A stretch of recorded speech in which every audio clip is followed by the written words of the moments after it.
what's up guys? It's Zion here from Young Galore Entertainment, and today we're gonna break down the two blockbuster trades that happened so far in this off season, which is the Anthony Davis trade and the Mike Conley trade. But first of all, please press the subscribe button down below. I would appreciate that. Like the video in case you like this one. Comment your thoughts in the comment section down below. And yeah, let's get into it. Peace.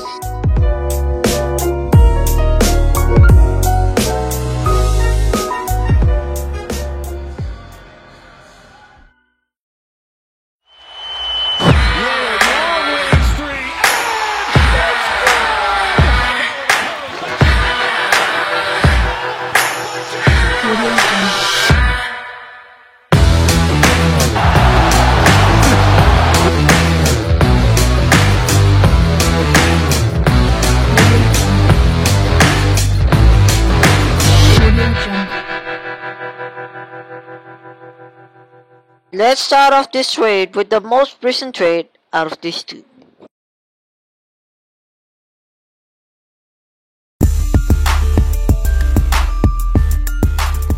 Last night, the Utah Jazz traded Jay Crowder, Kyle Korver, Grayson Allen, and the 23rd pick for this year's draft and protected first-round pick for 2020. Person of knowledge of the deal confirmed to USA Today Sports on Wednesday. This trade is still fresh to our eyes since it just happened less than 24 hours ago. This trade is very important for the Jazz because they're really in need of a point guard. Last season, their starting point guard was Ricky Rubio and finished with a This trade shifted the NBA, and here's why. Last year, the Utah Jazz were far from contenders and they had no match against teams like the Houston Rockets, the Golden State Warriors, or even the Los Angeles Lakers when healthy. They won this trade for my opinion since Mike Conley is a good defender and is a smart offensive player that averaged 24 points per game last season. He was a zero-time All-Star and is one of the most underrated players of this generation. Mike Conley immediately made this Utah Jazz team a contender just by getting traded to them. And the Grizzlies side, on the other hand, they traded Conley because they're planning to draft Ja Morant of Murray State in the second pick of this year's NBA draft. They will have a young core built around Morant and Jackson Jr. in the next season. They're planning to get high draft picks and start over again to win a championship for the first time in their franchise history. Next NBA draft, the notable players that might get drafted are Julian Newman, LaMelo Ball, Cole Anthony, and more.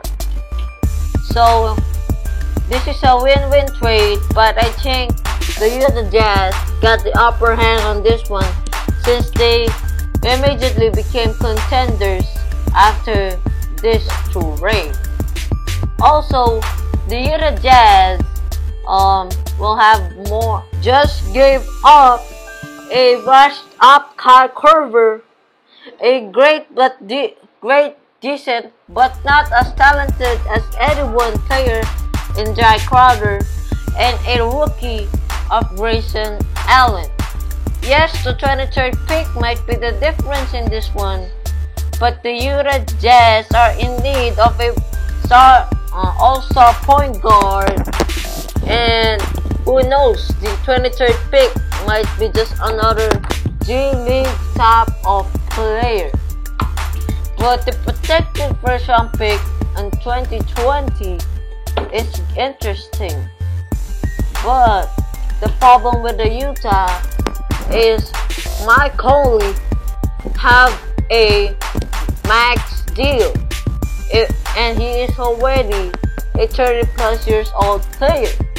If his game suddenly declines, this will be a huge problem for the Utah Jazz, since he will be overpaid if that case scenario happens.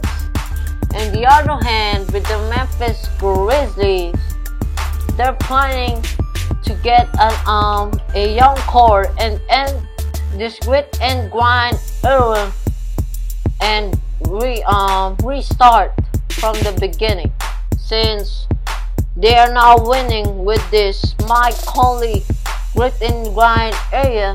For my opinion, this is the right move, since for my opinion, they have no chance. They really have no chance to win another NBA championship if they will stay with this grit and grind era.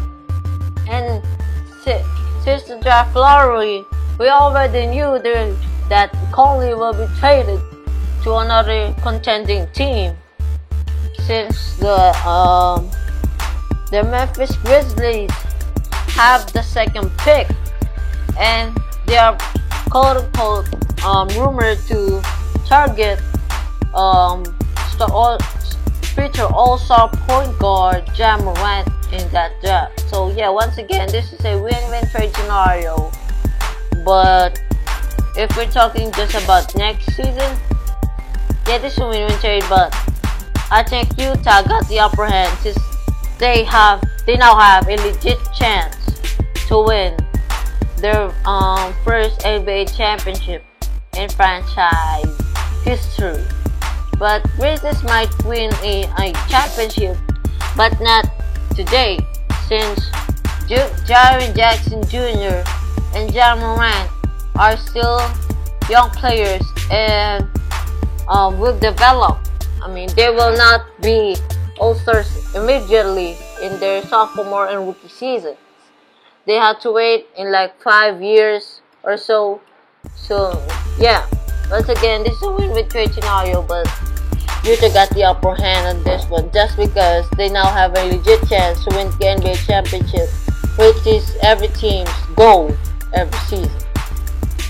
Next up, we're gonna break down the bigger trade, the Anthony Davis one.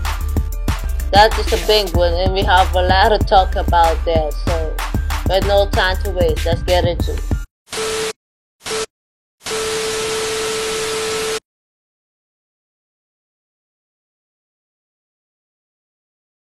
On June 19, 2019, just 2 days before the NBA draft, Adrian Wojnarowski dropped a bomb.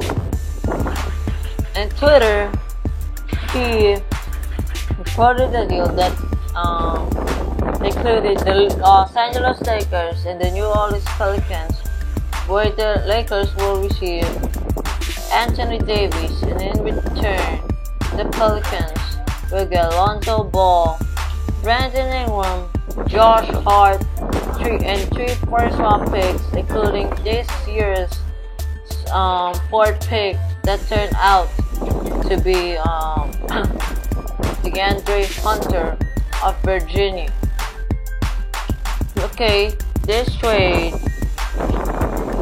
both of the teams got what they wanted. The Lakers got Anthony Davis, the Lakers got a co-star for LeBron James, and finally be a contender for the first time in 6 years. And then the other hand, the New Orleans Pelicans just got a bright young core built around Zion Williamson rather.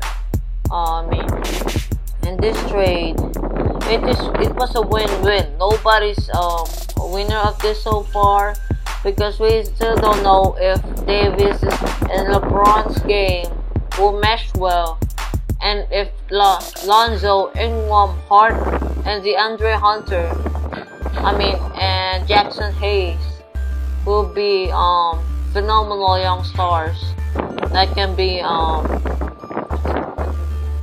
that can play alongside Zion Williamson, and also can Brandon Ingram be consistent, because before the one that in December that jumped him to 17 points per game, we had to admit he was hella inconsistent. For that stretch, he was only averaging 15 points per game. He was sometimes virtually not on the court. He was not doing anything, and sometimes he was like the second star on the court.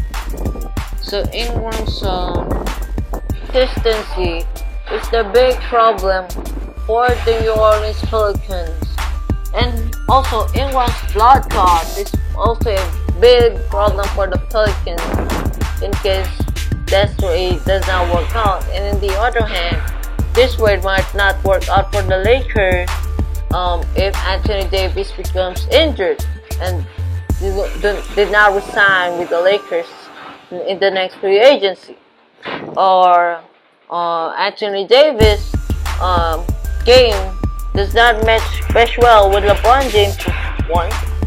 So that can result to a failed super team, just like the 2013 Lakers, where Dwight Howard joined the team, but they failed miserably, and that resulted into the Lakers only making the 7th seed and then getting swept in the first round by the San Antonio Spurs.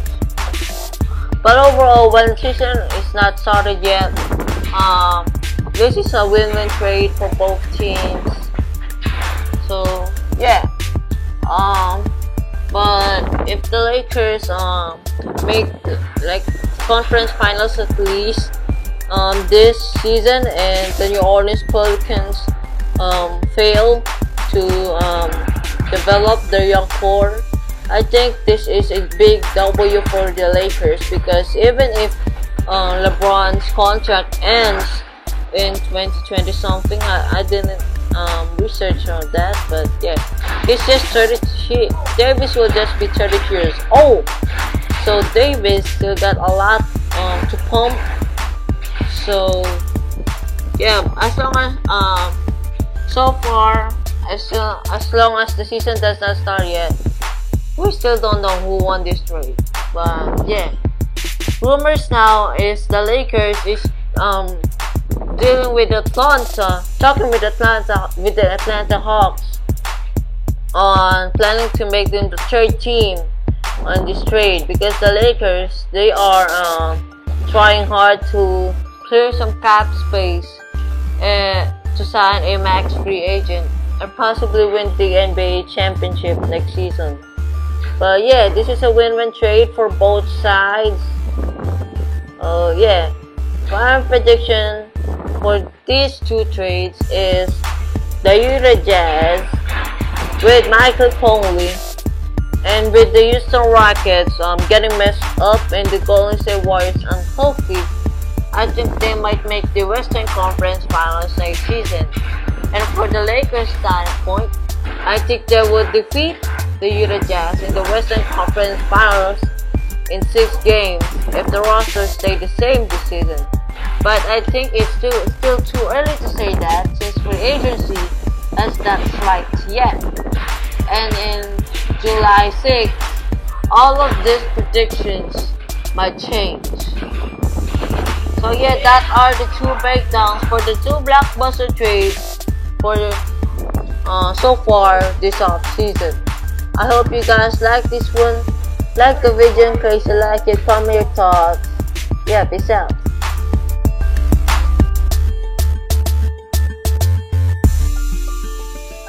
Tell me pretty lies, look me in the face. Tell me that you love me,